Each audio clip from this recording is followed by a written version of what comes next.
कर्म करण्याची काय करायला पाहिजे, आपण घाई करायला पाहिजे. जे काय पाप आहे त्याच्या पापाची आपण चित्तातून काय करायला पाहिजे, मिटवायला पाहिजे. आणि पुण्य कार्य करणे जो कोणी घाई करत नाही त्याच्या मनामध्ये काय होतात, पाप घुसायला लागतात. अशा रीतीने बुद्धाने हे उदाहरण म्हटलेलं आहे.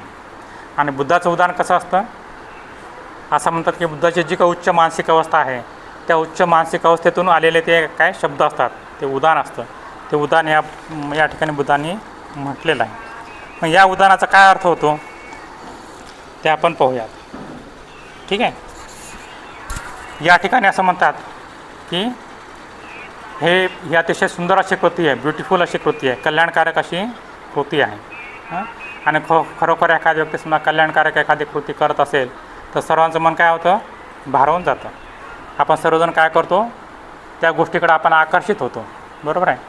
आपण यूट्यूबवर कधी कधी पाहतो की काय असे यूट्यूबचे व्हिडिओ असतात की त्या ठिकाणी असं दाखवलं जातं की एक व्यक्ती काय करते, दुसऱ्या व्यक्तीला काही ना काहीतरी मदत करत आहे.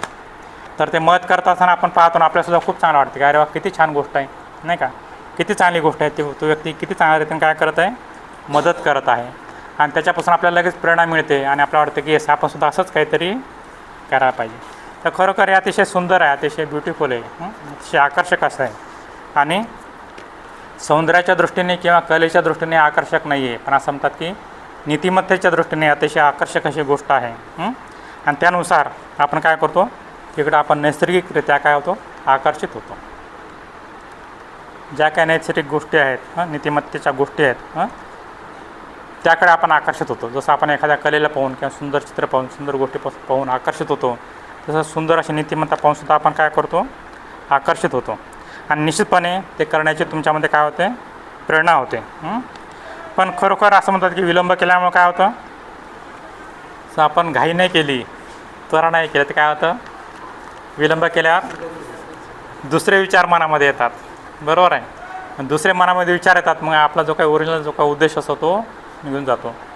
हा जो काही चुकेल साटक ब्राह्मण आहे त्याने तसं केलं का, नाही केलं, त्याने दुसरा विचार मनात येऊ दिला नाही, पण लगेच कार्य करून टाकलं. बरोबर आहे. तुरंत प्रतिसाद काय केलेला त्यांनी दिलेला आहे. पण तुरंत प्रतिसाद नाही दिला तर काय होतं, दुसरे मनात विचार येतात. असं म्हणतात की समजा आपल्या मित्राने 100 रुपये मागितले, पण लगेच दिल्या नाहीत. आपण काय करतो, असा विचार करतो की याला 100 रुपयाची खरंच गरज आहे का,